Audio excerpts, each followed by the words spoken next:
Hello everyone, this is Barbara Howard and welcome to my podcast. Today is March the 3rd, 2021, and this is episode number 9. So over the weekend I had a chance to catch up with a good friend who lives in the UK. Listen, time zones are a thing. This global pandemic is still out there raging, but it was so much fun to just get on Zoom and laugh and catch up and talk about life. And I really enjoyed that time. Also, she's a friend who keeps me accountable and doing what I'm supposed to be doing with my writing. So there's two sides to that coin. One of the things we talked about was how in our daily lives, sometimes we miss out on the fact that what we're doing is rather significant. So down the road, years later, looking in the rear view mirror of places and faces that in our past, looking back, we think, you know what, that was that was an important moment actually. When you're in the middle of it, you don't realize that event or incident or issue is going to land in the highlight reel of your life. You don't think about it that way. You're just so busy living your life. So I was thinking about how in the very early years of my quote-unquote career, I had a few of those that, looking back now, I realize how significant they were. So let me share more about that. When I finished school, I had no student loan debt. Thank God my parents paid for everything. I had my own car, had my own apartment. I just was footloose and fancy free, but I could not find a decent job in my hometown. So I decided to move to Washington, D.C. or somewhere thereabouts in the suburbs surrounding the city because a college friend of mine lived there and said, they're hiring left and right. If you can breathe, you can get a job here. I said, sounds good to me. I'm on my way. So the plan was I would fly in to, at that time it was Washington National Airport, now it's Reagan National, but anyway, I would fly in, I would stay for a few days, I'd fill out the applications, I would take the tests, whatever I had to do, I had a couple of days I could get that done, then I would fly back home. So that was the plan. So I, kissed my parents goodbye, I jumped on the plane, got there, late afternoon, called my friend, got no answer. I called again, no answer. Time went by, hours went by. There were no cell phones back then. I mean, there were, but trust me, the technology was nowhere near what it is today. So I only had a payphone to deal with. Long story short, the friend never showed up at all. So hour after hour went by, the planes stopped flying in, lights were being turned off, and the gate was being pulled down to shut down the airport. Now, in my little mind, trust me, I was straight out of school. I was not ready for prime time. I had no idea what I was doing. My plan was simple. Fly in, stay with my friend, fill out the applications, fly back home, and hope that someone would hire me. So here I'm sitting in Washington National Airport, and they're shutting the place down. I know no one except my one college friend. The security guard came up and said, miss, you have to leave. And I said, but I don't have anywhere to go. And he said, well, you can't stay here. So I went to a kiosk kind of a thing in the baggage claim, and I looked at the hotels, and I saw Holiday Inn, and I recognized Holiday Inn from staying at a Holiday Inn years and years before. So I said, I'm going to call them. It was a Holiday Inn Thomas Circle. I'm going to get on Google and see if they still exist at that location, because I called them and the gentleman on the other side said, I explained to him what happened. I arrived here. My friend never showed up. I don't know anybody here. I don't know what to do. They're shutting down the airport. Help, And he said, well, we can't have you stranded. Come on over. So I got in a cab. I had no idea where I was going. I gave him the address. The cab driver, as they would say in today's vernacular, he decided to shoot his shot, right? If you don't have anywhere to stay, I have an apartment, and, that sort of thing happened. But anyway, we arrived at Thomas Circle Holiday Inn. I explained, I don't have a credit card. I'm just barely, I still have a student mentality. My parents take care of everything. I got, he said, I said, I have my checkbook. He said, I tell you what, you leave a check here at the desk with us, and then you stay as long as you need to stay, and just make sure that you have enough money in your bank account to cover it. And every day we'll tell you how much you need, and we'll just make sure that you have enough to cover it in your bank account. They're like, great. So I signed a check, left the amount blank, left it at the desk, and went to my room. I called my parents, and my dad would go and put the money in my bank account for me to cover whatever the amount was for the check for that day. The saying, it takes a village. Well, it was taking a village for me.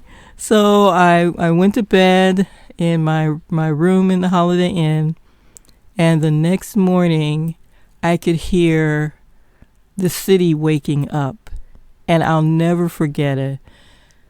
Trust me, there is nothing sexy about a garbage truck rumbling down the road and picking up these industrial size dumpsters. That, there's nothing. But for me, I was just enchanted. It was the sounds, the sights, people in suits with fresh haircuts and briefcases, and carrying coffee and tumblers, and newspapers under their arms, and everybody is in a rush in the buses and the taxi cabs, and all the things that go into looking successful and professional. And these are people with real jobs doing real work, and probably had nice houses, and all of the things that I wanted. I wanted this life. So I figured out how to get to, they gave me a little map of the subway system, and this is what you do and how you get to where you need to go. And people were nice to me and helped me figure things out. I got to OPM, which is the Office of Personnel Management. I got to GSA, General Services Administration. So I got to the major players with my, attempts to get a job. So I filled out the applications. I had never seen a federal employee civil servant exam type thing before, but I figured, I'm just going to go for it. I'm here. So I got back to my hotel room and I made a couple more calls, and there was a job opening for a clerk typist position with the Secret Service. And I said, you get in where you can get in. It's a ground floor entry level. You have no real work experience, sweetheart. But once you get in the system, and as a civil servant in the federal, as a federal employee, once you get in, you can move up. So I thought, a job is a job. Right now I don't have one, so sounds good. So I asked for the address because, I needed to find my way there. And they said, well, here's what you do. They told me which subway train to take. Then once you get out of this station, you come up out of this exit. Then once you get up to above ground, you go 1 block south. Then you'll see this building, and they told me the building it had a bank, and then they told me the color of the building, and attached to the building was a parking garage. So you go to the right side of the building, you find the parking garage. Go in the parking garage, stay along the left-hand wall. Go all the way to the back of the parking garage. Go through the door, find the elevator. Take the elevator up to the 3rd floor and get out. So I said, well, what's the building number? He said, well, that's all you need to know. So I had no building number, I had no street address, no building name. It's a parking garage. I said, what's the room number? Oh, you don't need a room number. Right. So I did exactly what they said. I found my way there, found my way to the parking garage, went to the back of the parking garage, got in the door, got in the elevator, went up to the 3rd floor. When the elevator door opened, it was just a narrow, very narrow corridor, hallway, whatever you want to call that. On the opposite side, when the elevator door opened, was just a bank of a couple more elevator doors. To the left was a dead-end wall with a security camera mounted on the wall. And then to my right was a glass booth with, bulletproof.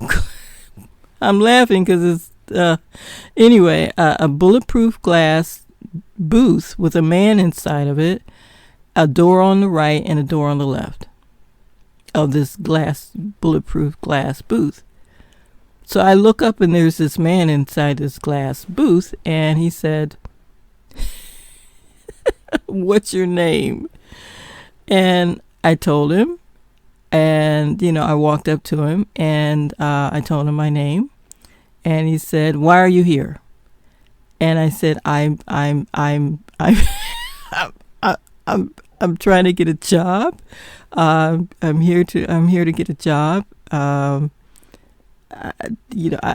going to fill out an application and take a typing test.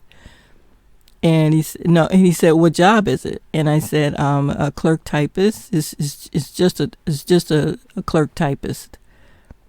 And he looked at my ID and he handed it back to me and he said, so if it was president, you would say just president. And I looked at him like he was crazy, because I thought, you don't apply to be the president. You're elected to be the president. I was a political science major. I knew that. Anybody should know. Like I missed the whole point that he was making about the way I was treating that position. His whole point was, don't look down on the job. There's nothing degrading or, you're not less than because it's a clerk typist position. That's not the right attitude to have. But of course I missed that because I was scared out of my mind. So I just looked at him and he buzzed me in the door.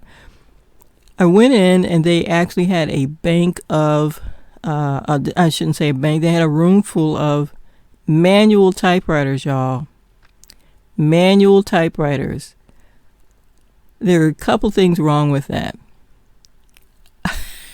I never learned how to type. Never learned how to type. When I was in high school, I never wanted to learn how to type. My mother would beg me, junior high school and high school, she begged me, learn how to type. I said, no, because they'll expect me to type all the time because I'm the woman. And I don't want to be the woman that always has to do the typing. And of course, my entire adult life, I've been sitting in front of a keyboard typing. My mother was right, but I just refused. And when a man would tell me that, you have to start in a clerical position or administrative, I said, why? Is that how you started? I was a smarty. But anyway, so I never learned how to type, and I was staring at this room full of typewriters. So I took the typing test, I'm sure I was terrible at it. I was nervous as all get out, and I left. So eventually got back to my hotel, checked out, signed, fill in the rest of my check with the proper amount, flew back home. My parents started getting phone calls asking when I could come in and accept these job offers. And they said, well, she's actually in the air right now flying back home. So she can't be at work tomorrow morning. That's how quick things turned around for me. That's how quick. So I got back home and I decided which job I would take. And I mentioned it in my previous episode about working with the study team. By the way, the Secret Service loved me too. I don't know how, but they did.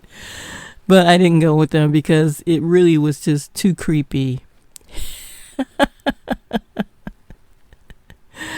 But anyway, it was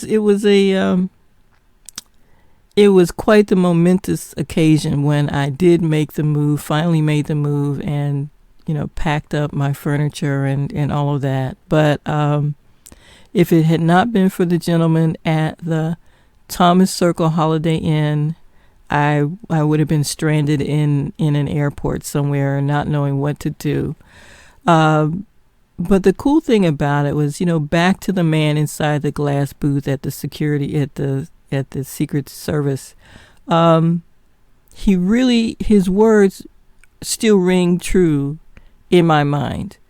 Like, don't think that this moment is insignificant just because you're saying it's a clerk typist position. There's nothing wrong with that. There's nothing wrong with, as a writer, doing only 200 words a day where other people are doing 20,000 words in a day. There's nothing wrong with writing a short story. There's nothing wrong instead of a full-fledged novel. There's nothing wrong with getting a negative review. There's nothing wrong with having to go through 4 or 5 or 6 or 7 or a dozen edits until you get it right. There's nothing wrong with any of that. It's just part of your journey, and it's part of what's going to make you who you are. There was a very important person in the film industry that was being interviewed, and he said something that I found a little unsettling. He said, you do not have to believe in yourself. You don't have to believe in yourself. Once you decide that this project is what you're going to do, it's been accepted. Whoever you're collaborating with you're all on board. The team has been set. Everyone signed off on it. The project is underway. All you have to do is sit down and do the work. You don't have to believe in yourself. Just do the work. And I thought, really? That's kind of interesting. It does take the burden off of you to be the center of to be the center of the circle of success, in your own mind. Like, depending on how I feel or how I feel about myself or how I feel about my process or how it takes you out of the center of it all.